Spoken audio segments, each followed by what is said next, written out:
बिस्मिल्लाहिर्रहमानिर्रहीम अस्सलाम वालेकुम रहमतुल्लाह। पिछले 2 सालों के अंदर हामिद अमीन ने पहली बार न सिर्फ वफाकी गवर्नमेंट का बल्कि पंजाब की गवर्नमेंट का भांडा फोड़ दिया है और दोनों हुकूमतों की कारकर्दगी का पोल खोल के दुनिया के सामने रख दिया है। और इस वक्त सूरत हाल ये बन चुकी है कि हामिद अमीर के शो के अंदर तमाम के तमाम वफाकी वज़रा आने से कतराते हैं, डरते हैं, उनकी जान जाती है।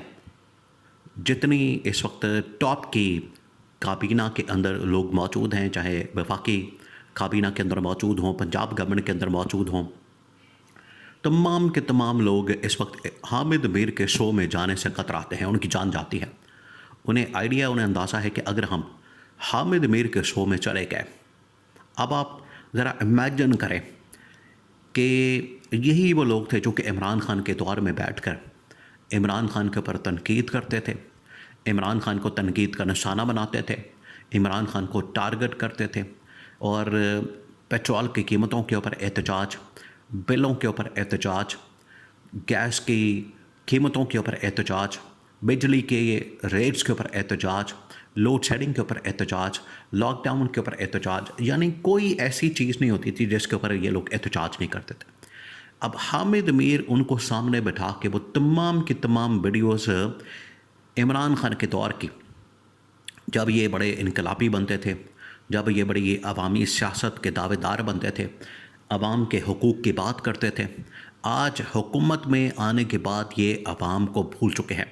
और जिस अंदाज से ये लोग अवाम के ऊपर कभी पेट्रोल का एटम बम, कभी बिजली के बिलों का एटम बम, कभी लोड शेडिंग लॉकडाउन का एटम बम गिराते हैं, अवाम भूल गए।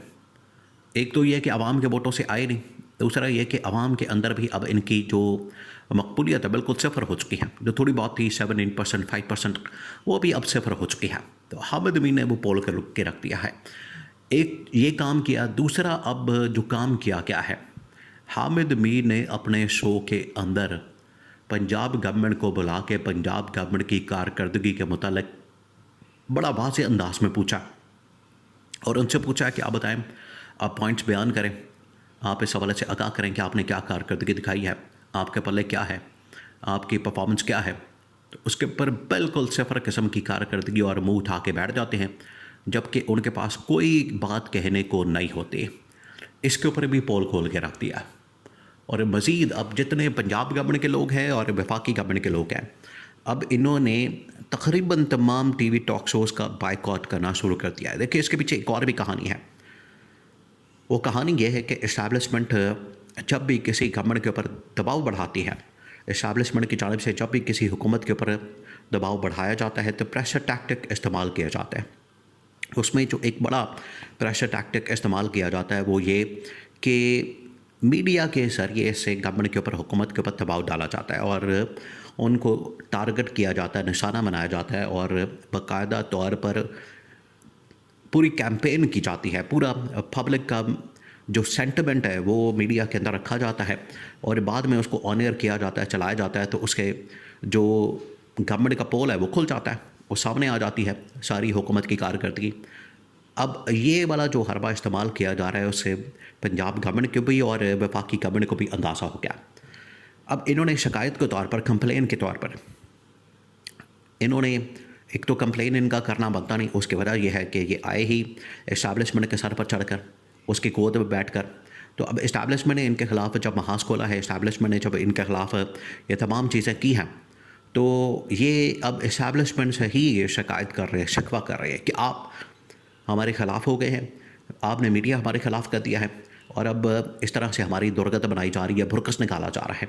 ये तमाम चीज़ें अब बिल्कुल वाज़ेह हो गई हैं। अब हुआ क्या?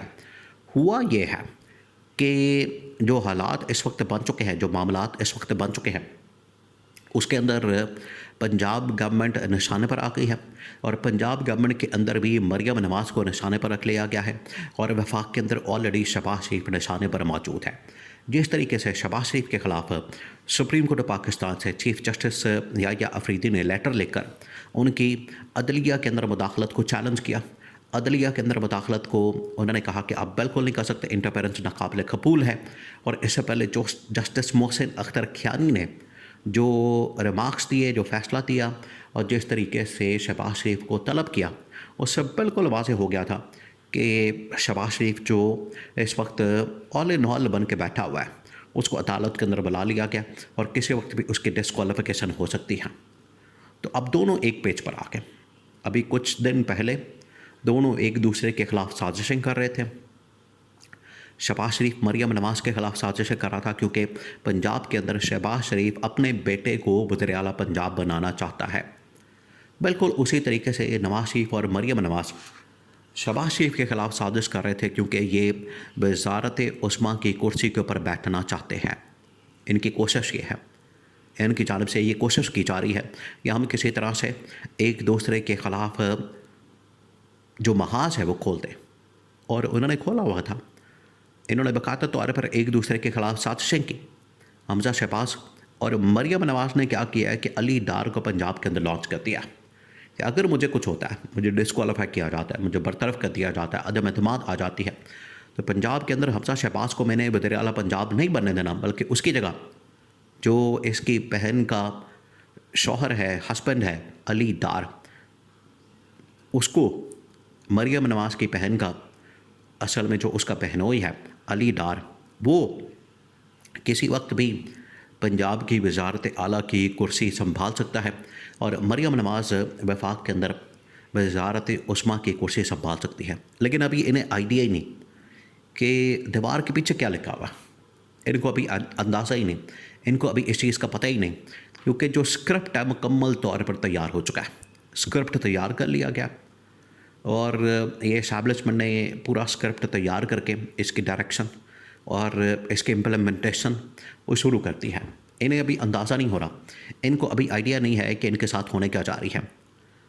अब ये फ़ैसला किया गया है, एस्टैब्लिशमेंट ने फ़ैसला किया कि हमने मुश्तरका तौर पर दोनों से इस्तीफ़ा लेना, शहबाज शरीफ से भी और मरियम नवाज़ से भी, दोनों से इस्तीफ़ा लेकर इनको फारिग करना, इनकी छुट्टी करानी है।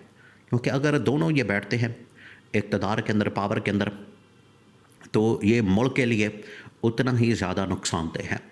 तो दोनों को फारिग करना, दोनों को घर भेजना, ये अब वक्त की ज़रूरत बन चुका है। तो दोनों को एट अ टाइम फारिग करने का फ़ैसला किया गया। या तो ये दोनों खुद ब खुद घर चले जाएं, इस्तीफ़ा दे दें, रिज़ाइन कर दें, अपनी गवर्नमेंट खुद ही फारिग कर दें, या तो इनके पास ये ऑप्शन है।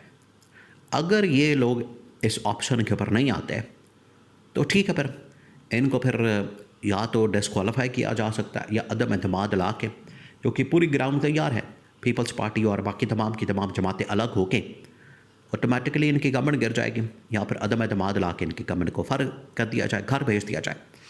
तो ये अब पूरा प्लान तैयार कर लिया गया है कि एट अ टाइम दोनों को, ना सिर्फ शहबाज शरीफ को बल्कि मरियम नवाज़ को भी घर भेजना है।